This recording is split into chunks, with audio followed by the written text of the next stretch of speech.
എന്നെ കോവിലിന്റെ മുമ്പിൽ ഇറക്കി വിട്. എന്നിട്ട് നീ പോയി ഒരു ടീ സാപ്പിട്ട് വാ. ഇനി ഓട്ടോ ഉണ്ട്. തമിഴ് നീ നല്ലാവേ പേசுற. ഇനി ഞാനിവിടെ വിലസാൻ പോവല്ലേ അണ്ണാച്ചി. ഇതാരുടെ ഈ സ്ഥലമൊക്കെ? ഇതെല്ലാം എന്റെ കൗണ്ടറോടതുങ്ങ. ഇയാളത് എങ്ങോട്ടാ പോകുന്നു? എടോ, താനെന്തിനാ இந்த பக்கம் திருப்பியது? എന്നെ കൊല്ലാൻ കൊണ്ടുപോവാ?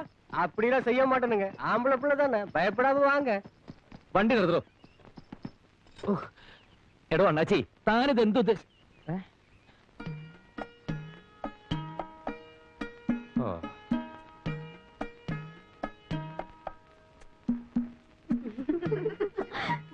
சின்னமாதான் கையோட கூட்டி வர சொன்னாங்க. இதுக்கு ஒண்ணு கூலி வேணாமுங்க.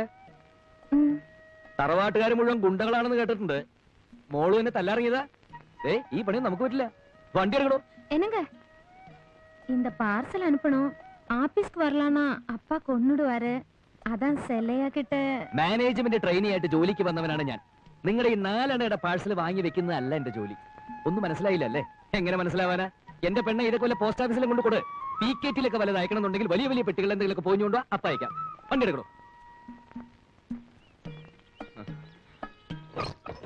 തോട്ടത്തിൽ വെച്ച് ഞാൻ പാഴ്സൽ മേടിച്ചില്ല എന്നും പറഞ്ഞ് എന്നെ ഓഫീസിൽ കയറി ആരെങ്കിലും തല്ലാൻ വന്നാ എല്ലാത്തിന്റെ കുടലേനെടുക്കും. വണ്ടി എടുക്കണോ?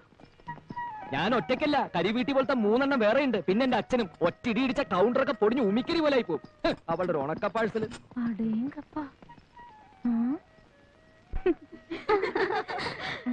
வெட்டுக்கிளி மாதிரி பட்டு பட்டுன்னு பேசுறா. அந்த ஆள் பேசினது உனக்கு புரிஞ்சுதாடி? கொஞ்சம் கொஞ்சம் புரிஞ்சுது. எனக்கு கூட பேசணும் தோணுச்சு. அந்த ஆளு நிறுத்தினா தானே.